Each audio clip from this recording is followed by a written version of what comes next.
శ్రీమాత్రే నమ. జై గురు దత్తాత్రేయ నమ. ఈ వీడియోలో మనం ఫిబ్రవరి 16 నుంచి 22 మధ్యలో జరగబోయే వార ఫలాలు తులారాశి వారికి ఏ విధంగా ఉంటుందో పరిశీలించే ప్రయత్నం చేద్దాం. తులారాశి వారికి 6వ స్థానంలో శుక్రుడు రాశ్యాధిపతిగా ఉచ్చస్థితిలో ఉండడం వల్ల ఏంటంటే, ఎవరైతే వ్యక్తిగతంగా సెలబ్రిటీ రంగంలో కానీ సినిమా మీడియా టీవీ రంగాల్లో అటు నటులు కానీ కళాకారులు అవ్వచ్చు, టెక్నీషియన్స్ అవ్వచ్చు, వారిలో ఉన్నటువంటి ప్రతిభకి తగిన గుర్తింపు రావడం జరుగుతూ ఉంటుంది. మీరు ఒక గొప్ప వ్యక్తి చేతిలో పడడం వల్ల వారి యొక్క ప్రోత్సాహంతో మీరు ఏదైనా కొత్త ప్రాజెక్ట్లో ప్రవేశించడం జరుగుతూ ఉంటుంది. అంటే మీలో ఉన్నటువంటి టాలెంట్ను గుర్తించి కొంతమంది మిమ్మల్ని ప్రోత్సహించి మిమ్మల్ని ప్రొజెక్ట్ చేస్తూ వాళ్ళు ఏదైనా ఒక సీరియల్ కానీ సినిమా కానీ ఏదో వాళ్ళు మీకు నచ్చిన రంగంలో మిమ్మల్ని చాలా గొప్పగా చూసే ప్రయత్నం చేస్తారు. మీ వల్ల వాళ్ళు బెనిఫిట్ పొందుతారు, మీకు కూడా పబ్లిక్లో చాలా మంచి నేమ్ కూడా రావడం జరుగుతూ ఉంటుంది. ఇది ఎక్కువగా సెలబ్రిటీ రంగంలో ఉన్న వాళ్ళకి ఉపయోగపడుతూ ఉంటుంది. అలాగే సాఫ్ట్వేర్ రంగంలో ఉన్న వాళ్ళకి కూడా ఇది ఒక మంచి అవకాశంగా చెప్పచ్చు. అలాగే మీరు మీ యొక్క వృత్తి వ్యవహారాల్లో చాలా వరకు కొత్త టెక్నాలజీని ఉపయోగించి కొత్త యంత్రాలను ఉపయోగించి మీ యొక్క వ్యాపారాన్ని చాలా వరకు వృద్ధి చేసే అవకాశాలు కూడా రావడం జరుగుతుంది. అయితే కొంతమందికి మాత్రం ఆరోగ్య విషయంలో కొంత జాగ్రత్త వహించవలసి ఉంటుంది. సమయానికి భోజనం చేయడం వల్ల అయితేనే వేరే ఏదైనా అనారోగ్య సమస్యలు ఈ సమయంలో రావచ్చు. దానికోసం జాగ్రత్తగా వ్యవహరించండి. ముఖ్యంగా డయాబెటిక్ ఉన్నవాళ్ళు, అలాగే కంటికి సంబంధించిన ప్రాబ్లమ్స్, కిడ్నీ ప్రాబ్లమ్స్ ఉన్నవాళ్ళు చాలా వరకు ఈ సమయంలో జాగ్రత్తగా ఉంటే మంచిది. సో దానికి సంబంధించినటువంటి వైద్యం కూడా చేయించుకుంటే మంచిది. ఇక 5వ స్థానంలో మరి ఒక 3 గ్రహాలు సంచరించడం జరుగుతుంది.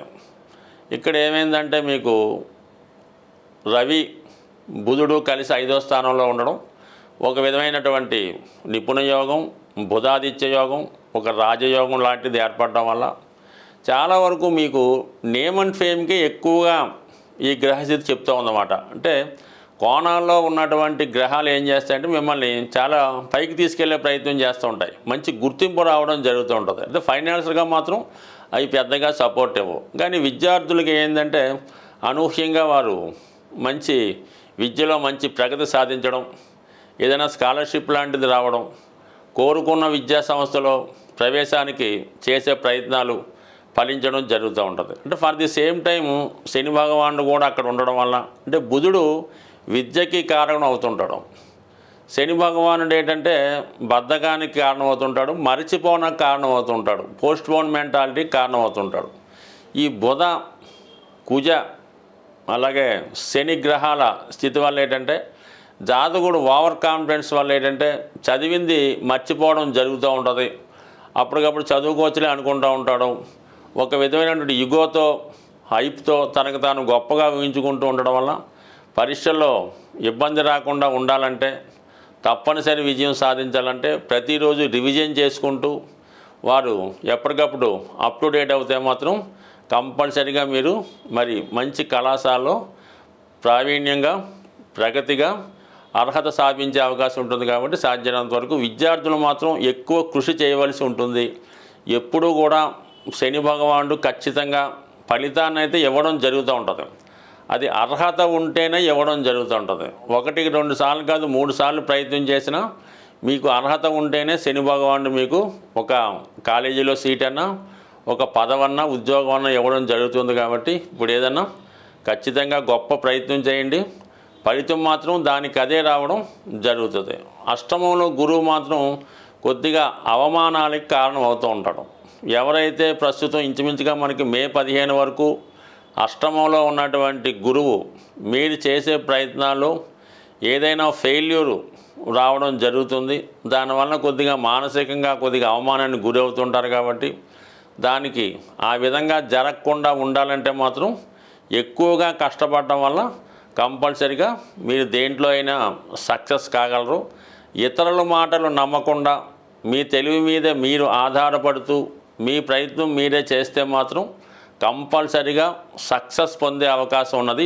సాధారణంగా గ్రహస్థితి మనకి అనుకూలించినప్పుడు, గ్రహాల స్థితి బాగులేకుండా ఇబ్బందులు పడుతున్నప్పుడు ఏ ఒక్క గ్రహం గురించో మనకి ఈ ఇబ్బందులు వస్తున్నాయి అనుకోకుండా సుమారుగా అన్ని గ్రహాల ప్రభావం నుంచి బయటపడడానికి సాధారణంగా కొన్ని మంచి కార్యక్రమాలు చేయడానికి మన పెద్దవాళ్ళు నిర్ణయించడం జరుగుతూ ఉంటుంది అన్నమాట. కామన్గా ఏమవుతారంటే ఇది ఏలినాటి శని జరుగుతుంది, కేవలం ఆ శివాలయంలో నవగ్రహాల దగ్గరికి వెళ్ళడం, ఆ శని భగవానుడి ఏదో కొద్దిగా అభిషేకం ఏదో చేసి రావడం జరుగుతుంటుంది. ఎప్పుడన్నా సరే మీరు 9 గ్రహాలని సమానంగా పూజించి పర్టికులర్గా ఒక గ్రహం ఇబ్బంది అంటే పెళ్ళి అవ్వడం లేదు కుజ భగవానుడు, ఉద్యోగం రావట్లేదు శని భగవానుడు, ఆరోగ్యం సరిగ్గా లేదు సూర్య భగవానుడు, ఈ విధంగా గ్రహాలకి మీరు విధి విధానంగా పూజ చేస్తూ మిగతా 9 గ్రహాలకు కూడా తగు విధంగా ఉపచారాలు చేసినప్పుడు మాత్రమే ఆ గ్రహ ఫలితం రావడం జరుగుతుంది. ఏ ఒక్క గ్రహాన్ని నెగ్లెక్ట్ చేసినా కూడా మిగతా గ్రహాల ప్రభావం ఖచ్చితంగా మీ మీద పడుతుంది. కాబట్టి వీటన్నిటికీ బదులుగా ప్రతీ నెల కొన్ని పండగలు లాంటివి రావడం జరుగుతూ ఉంటుంది. అందులో మాస శివరాత్రి, ఏకాదశి, సంకష్ట చతుర్థి మొదలగునవి వస్తుంటాయి. అవి విధి విధానంగా ఫాలో అవ్వడం వల్ల ఏ గ్రహాలు అన్ని గ్రహాలు కూడా మీకు సమానమైనటువంటి ఫలితాన్ని ఇవ్వడం జరుగుతూ ఉంటుంది. మరి ఇప్పుడు మనకి ఈ వారం ప్రారంభంలో 16వ తారీఖున వస్తున్నటువంటి ఈ సంకష్టాల చతుర్థి రోజు విఘ్నేశ్వరుడి యొక్క అభయం ఉంటే, విఘ్నేశ్వరుడి యొక్క అనుగ్రహం ఉంటే సమస్త గ్రహాలు అనుకూలించాలని ఈ శివపార్వతులు మరి విఘ్నేశ్వరుడికి ఇచ్చినటువంటి వరం. కాబట్టి ఈ సంకష్టాల చతుర్థి పూజ చేయకుండా మీరు మాస శివరాత్రి చేసిన ఫలితం ఉండదు, ఏకాదశి చేసిన ఫలితం ఉండదు, మహాశివరాత్రి అన్న ఫలితం ఉండదు. అందుకని ముందుగా మరి ఈ నెలలో వస్తున్నటువంటి మహాశివరాత్రి యొక్క పుణ్యఫలం మీకు సంపూర్ణంగా దక్కాలంటే రేపు వచ్చినటువంటి సంకష్టాల చతుర్థి రోజు విఘ్నేశ్వరుడి యొక్క అనుగ్రహం కోసం వీలైనంత వరకు మీరు సొంతంగా కూడా చక్కగా వినాయకుడి ఫోటో ముందు గరికతో అర్చన చేసి మీకు వచ్చినటువంటి వినాయకుడు నామాలు చక్కగా చదివి దానికి ఒక బెల్లం ముక్క నైవేద్యంగా పెట్టి పూజ చేసుకోవచ్చు. అవకాశం ఉన్నవాళ్ళు మరి ఆలయంలో మరి ప్రదోష వేళ విఘ్నేశ్వరుడికి చేస్తున్నటువంటి అభిషేకంలో పాల్గొనడం జరుగుతూ ఉంటుంది. ఎవరైతే సౌభాగ్యం కోసం ప్రయత్నం చేస్తున్నారో, పెళ్లి కోసం ప్రయత్నం చేస్తున్నారో వాళ్ళు మరి స్వామివారికి గంధం నీళ్ళతో కానీ పశువు నీళ్ళతో కానీ అభిషేకం చేయడం వల్ల, మరి ధనం కోసం ప్రయత్నం చేస్తున్న వారు చెరుకు రసంతో కానీ పాలతో కానీ తేనెతో కానీ అభిషేకం చేయడం వల్ల, మరి ముఖ్యంగా ఆరోగ్యం కోసం చేస్తున్నవారు ఇప్పుడు వస్తున్నటువంటి నలుపు రంగు ద్రాక్ష పళ్ళు రసంగా చేసి వాటిని అభిషేకంగా చేయడం వల్ల కానీ, ఏదైనా ప్రతి అభిషేకానికి ఒక ప్రత్యేకమైన ఫలితం ఉంటుంది. ఏదైనా ఇందులో భక్తి ఇంపార్టెంటు. చక్కగా మరి సంకష్టాల చతుర్థి రోజు సాయంకాలం పూట అభిషేకంలో పాల్గొని చక్కగా స్వామివారిని ఆశీర్వచనాలు పొంది ఇంచుమించుగా రోజంతా కూడా చాలా నియమంగా ఉండడం వల్ల మరి యొక్క ఆయన అనుగ్రహం ఖచ్చితంగా పొందుతారు. దీని తర్వాత వచ్చే మహాశివరాత్రి రోజు మీరు ఏదైనా ఒక టెంపుల్లో ఎక్కడన్నా సరే ఒక శివలింగాన్ని దర్శించుకొని ఆ స్వామికి విధి విధానంగా అభిషేకం చేసుకోవడం వల్ల, దర్శనం మాత్రం చేత కేవలం చిన్న నామంతో సంతృప్తి చెందినటువంటి గొప్ప దైవం మరి రెండు కూడా ఈ నెలలో మీకు ఈ గ్రహ దోషాల నుంచి బయటపడడానికి ఉపయోగపడుతున్నాయి. కాబట్టి చేసుకున్న వాళ్ళకి చేసుకున్నంత ఏదైనా భక్తి శ్రద్ధ ఇంపార్టెంటు. బట్ ఏదైనా చక్కగా దైవానుగ్రహం పొందాలంటే ఈ మాఘమాసం మించింది లేదు, అందులో మహాశివరాత్రి మించింది లేదు. అందుకే జన్మానికి ఒక శివరాత్రి అంటే ఏంటి అర్థం?